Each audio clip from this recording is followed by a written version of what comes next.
살면서 제가 느낀 게 있어요.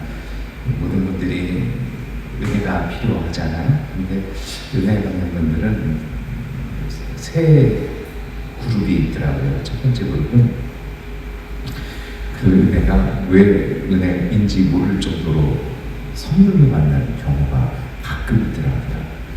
그런데 이제 솔직히 그런 분들 보면 어떤 생각이냐면 그게 진짜 은혜일까라는 생각보다 부르시는구나. 하나님이 한번 그렇게 부어주시고 은혜를 주심을 통해서 더 깊은 은혜로 불러내기 위한, 그래서 그런 분들은 대부분 이게 은혜라는 걸 깨닫고 나면 부어주신 것을 아낌없이 흘려보내고 하나님으로 다시 더 깊은 곳으로 나가는 분들이 있고요.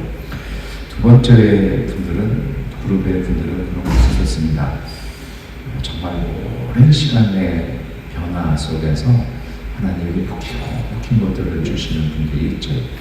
세 번째 분들은요, 하나님이 온갖 일을 적게 하십니다. 그러면 그릇을 만드시는 것 같아요. 저는 그게 진짜 은혜인 것 같다는 생각을 했습니다. 광야라는 찬양이 한국에서 많이 불렸었죠. 가사 제가 생각나는 구절이 그렇습니다. 왜 나를 깊은 어둠 속에 두시는지, 이렇게 시작을 하는데요.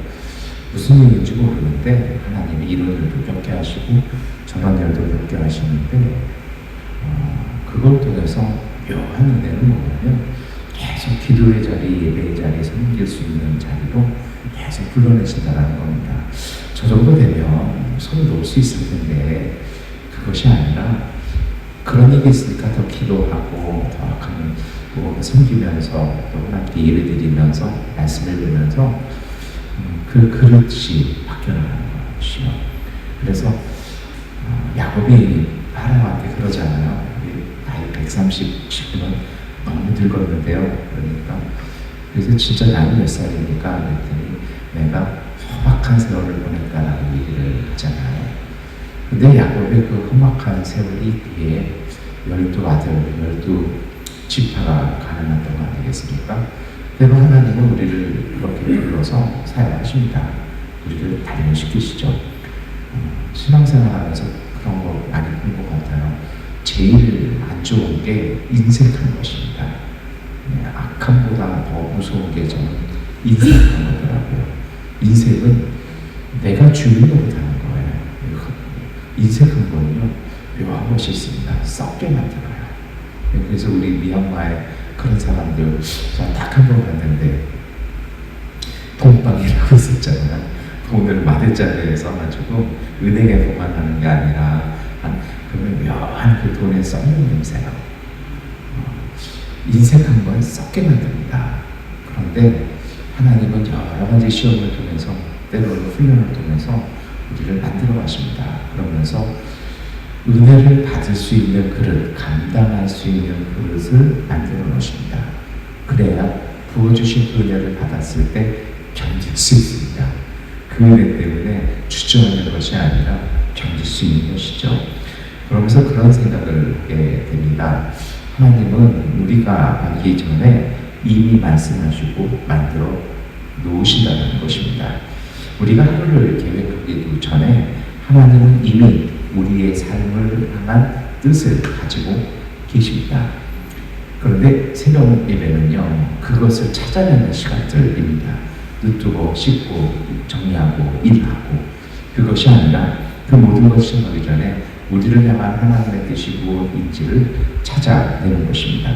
신앙은 그래서 우리가 먼저 시작하는 일이 아니라 하나님이 우리에게 먼저 다가오신 것에 대한 응답입니다. 그리고 사순절의 새벽은요, 이 사실을 다시 기억해내는 것입니다. 그것이 필요합니다. 하나님은 항상 우리에게 먼저 말씀하십니다. 그리고 우리는 그 말씀에 귀를 기울입니다. 가끔 말씀 많이 읽고 기도하다 보면 자꾸 감동되어지는 것이, 그 눈에 보이는 것이 있습니다. 자꾸 그런 입으로 고백하시는 것이 좋습니다. 자꾸 축복을 하는 거죠. 말 그대로 높이는 것입니다. 하나님, 여기가 이렇게 되었으면 좋겠습니다. 이 아이가 이렇게 되었으면 좋겠습니다. 옆에 분들은 자꾸 그런 얘기를 해요. 말도 안 되는 얘기 하지 말라고요. 그런 얘기 들을 때마다 속에서 뭉클 들어오는 생각은 그 입 다물라 이 말을 꼭 하고 싶어요. 왜 자꾸 촉각을 거짓말도 아니잖아요. 촉각하고 하는 건데. 그런데 놀라운 건요, 그 말들을 계속해서 고백할 때 그 일들은 하나님의 시간이 되면 이루어진다는 것입니다. 이것이 회복될 때 삶의 순서도 바로같이 합니다. 그렇게 입술을 고백하니까 무슨 생각을 하는 것입니까? 내가 이것에 대해서 어떻게 할 것인지 자꾸 생각하는 거 아니겠습니까? 저도 제 손녀들을 보면서 이 아이가 이랬으면 좋겠다, 이랬으면 좋겠다. 그렇게 자꾸 생각하다면 뭔가 만나고 나면 1년에 한두 번 보지만 뭔가 만나고 나면 뭐라도 하잖아요. 마찬가지예요. 자꾸 고백하셔야 됩니다. 그래서 오늘 우리가 이사야서 말씀을 읽고요, 기억하셔야 될 것이 있습니다. 이사야서는 오늘 눈과 비를 얘기합니다. 구약 성경에요, 눈하고 비가 함께 나오는 구절은 여기밖에 없습니다. 왜냐하면 그 고대 근동 청도 중동에서 눈하고 비가 같이 온다? 이거는 특이한 일이거든요. 그래서 예전에 신대현 시험 보는데 구약 성경 문제가 이런 게 나왔어요. 첫 문제, 그것도 기억이 나요. 첫 문제부터 저를 좌절시킨 구약성서에 눈과 비가 같이 언급된 장적을 써라. 그리고 이사야 나왔어요. 이사야는 알려주는데 이게 어디냐라는 거죠. 그 얘기는요, 굉장히 특별한 의미가 있습니다. 비하고 눈은 우리에게는 요란을 합니다. 길 막히고 물 차고 그러잖아요. 근데 중동지방에는 그렇게 요란하지 않습니다. 그저 조용히 내려와서요, 땅에 스며들고 그것이 오늘 본문처럼 씨앗을 깨워서 열매를 맺게 합니다. 하나님의 말씀도 그렇습니다. 말씀은 감동으로 끝나는 것이 아니고요, 삶 속에서 조용히 일을 시작합니다. 그리고 하나님이 말씀하십니다. 내 말이 헛되이 돌아오지 않는다. 말씀은 반드시 열매를 지닌 채 돌아옵니다. 지금 보이지 않아도 말씀은 우리 안에서 새로운 일을 그리고 시작을 준비를 하고 계십니다. 그리고 이 말씀의 열매는 성공이나 성취 이전에 하나님의 거룩이 드러나는 삶이라는 것입니다. 여러분, 오늘 우리는 어떨까요? 우리는 하나님의 우리에게 주신 그 말씀들이 이루어짐을 믿고 살아가는 그 선한 마음이 다시 회복되시기를 축원합니다. 기대하고 소망하는 것, 이것이 믿음 아니겠습니까?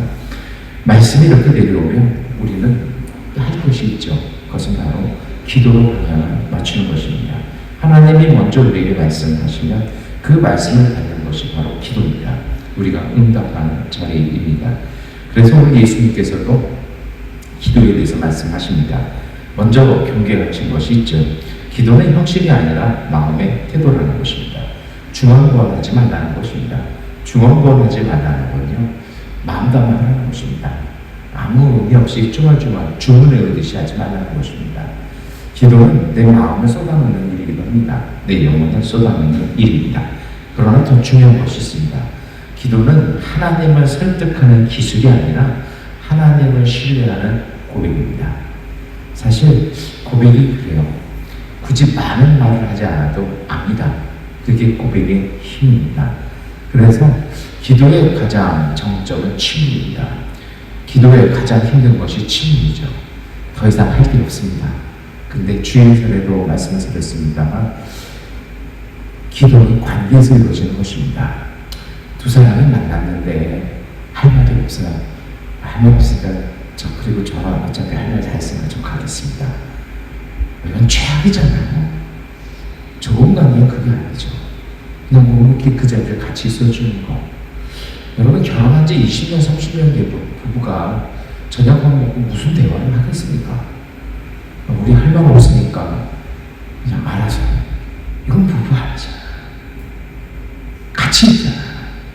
그런데 뭔가 짠짠함이 있잖아. 그게 가족의 힘이고 관계의 힘이죠. 그래서 기도는요, 무엇인가 할 말이 없어졌을 때 그때는요, 들을 때입니다. 하나님이 함께할 때입니다.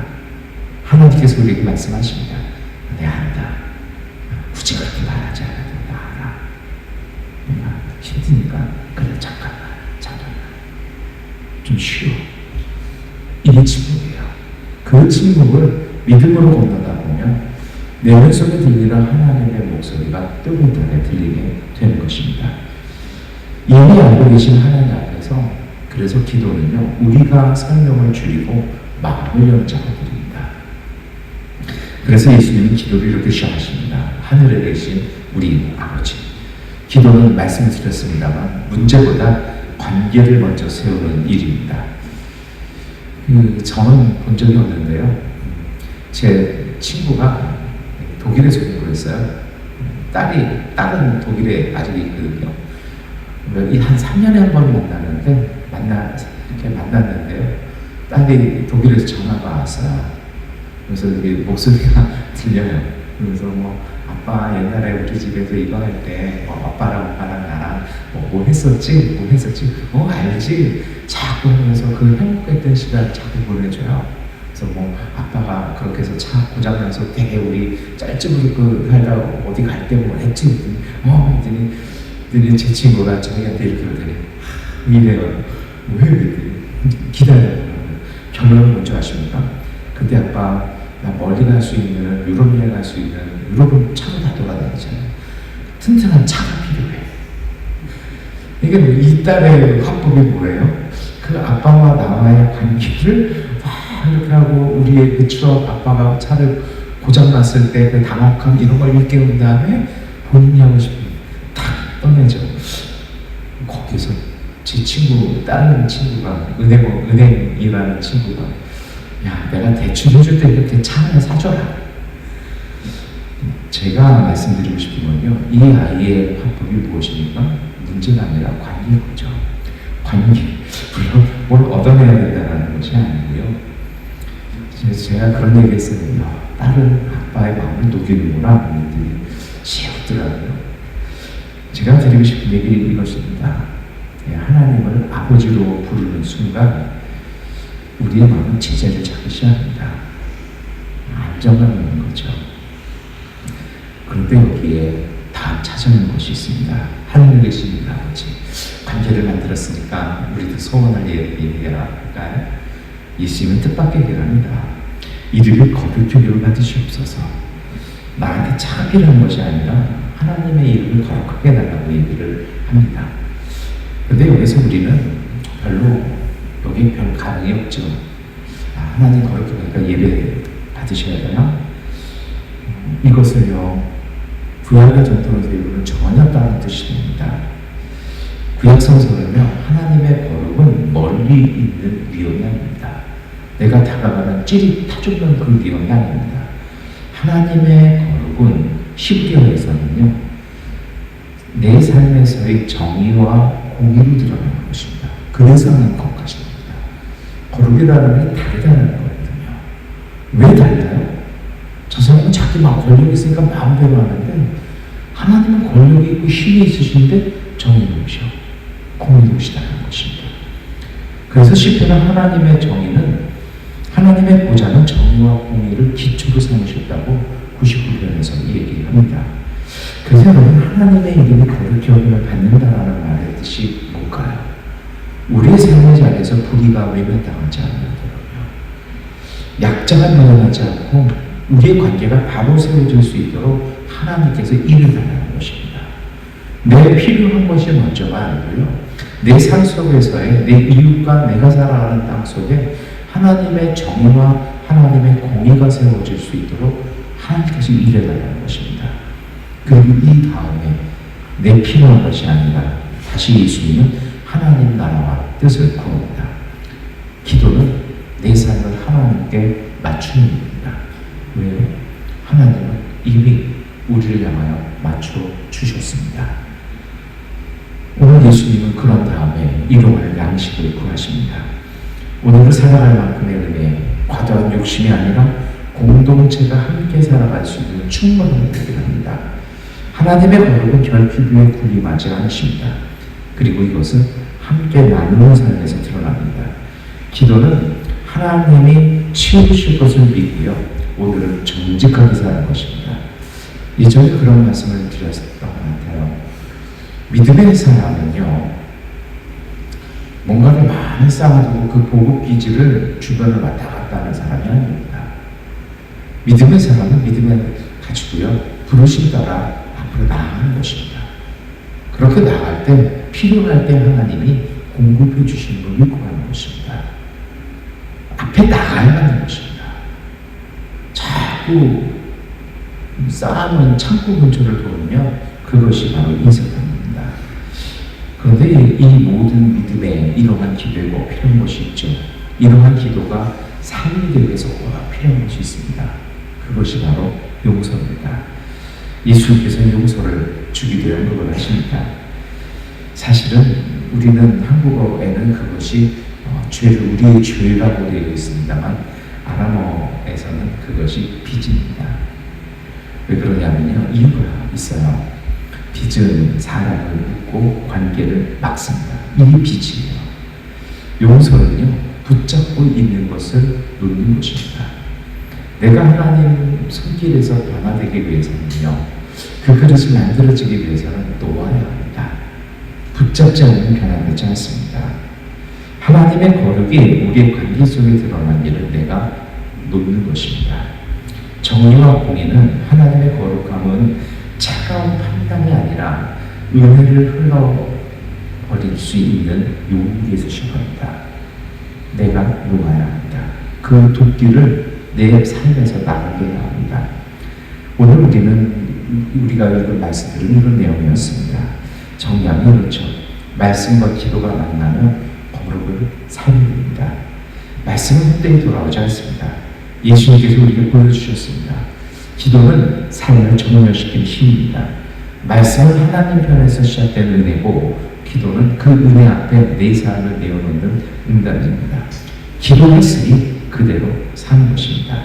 그대로 살았으니 그 믿음이 응답받는 것입니다. 이 사순절 새벽에 이제 우리가 다시 기도할 것이 있습니다. 이 기도의 자리에 우리는 많은 말을 하러 온 것이 아니라 하나님의 거룩하심 앞에 내 삶을 다시 세우려고 왔습니다. 말씀이 내려오고 기도가 방향을 잡을 때 우리의 일상 속에서 하나님의 이름이 거룩히 여김을 받게 될 것입니다. 우리가 이 시간 기도할 때 말씀은 이미 우리에게 주어졌습니다. 우리가 믿음으로 고백하고 인정하고 그것을 고백할 때 이 말씀이 정의와 공의의 열매로 우리의 삶 가운데 풍성히 맺어질 것입니다. 기도하겠습니다.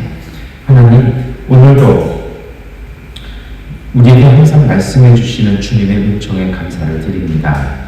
말씀을 헛되이 머물지 않게 하시고 우리의 선택과 걸음이 주님의 말씀을 따라가게 하여 주시옵소서. 그래서 그 말씀 들으려고 항상 내 삶을 깨어있게 하여 주시고, 기도가 말로 끝나지 않고 하루의 태도가 되게 하시어 아버지의 거룩하심이 우리의 삶 속에서 정의와 공의로 드러나게 하여 주시옵소서. 오늘 우리에게 주어진 목을 감사로 받고 받은 은혜를 이웃에게 흘려보내며 용서의 길을 걷게 하여 주시옵소서. 우리 기도의 가족들 함께 모여 기도할 때 많이 이루기보다 하나님과 동행하는 하루를 살게 하시고 주님과의 동행 안에서 참된 평안과 기쁨을 누리게 하여 주시옵소서. 예수 그리스도의 이름으로 기도드립니다. 아멘. 기도하는 시간 갖겠습니다.